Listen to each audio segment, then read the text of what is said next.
JMS Recording Studio. Singing by Shekhar Suman. छोरी शादी करका बदल गेले छोरी शादी करका बदल गेले दर्द दिल करे कनल करे कनल करे कनल करे दर्द दिल करे कनल करे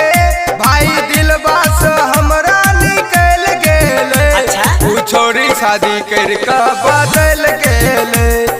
छोरी शादी करके बदल गेले हमें कानत रहिए हंस का उछल गेले हमें कानत रहिए हंस का उछल गेले छोरी शादी करके बदल गेले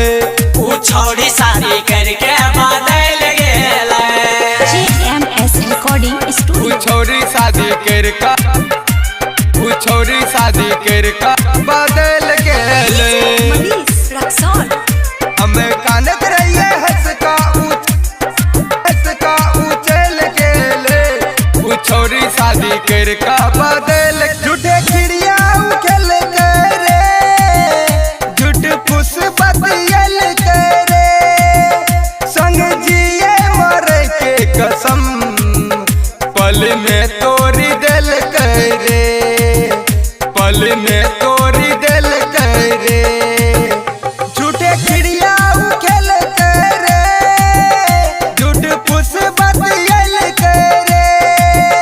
संग जिए मरे के कसम पल में तोड़ी दिल करे जाका ससुरा में अपन संभल गेले जाका ससुरा में अपन संभल गेले छोरी शादी करके बदल गेले छोरी शादी करके बदल गेले जकरा चाहत रहिए दिल से निकल गेले जकरा चाहत रहिए दिल से निकल गेले छोरी शादी करके बदल गेले छोरी शादी करके बदल गेले छोरी शादी करके बदल गेले JMS Recording Studio. छोरी शादी करके बदल गेले कोना वकरा भूला दिए रे कोना याद बिसरा दिए रे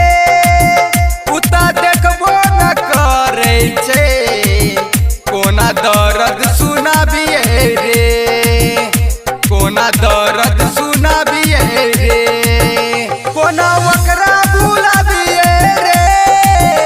कोना याद बिसरा दिए रे उता देखबो न करे छे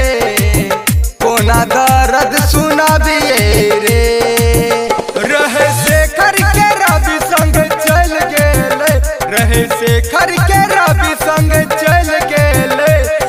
छोरी शादी करके बदल गेले छोरी शादी करके बदल गेले जकरा चाह रहिए दिल से निकल गेले जकरा चाह रहिए दिल से निकल गेले छोरी शादी करके बदल गेले छोरी शादी करके बदल गेले Singing by Shekhar Suman.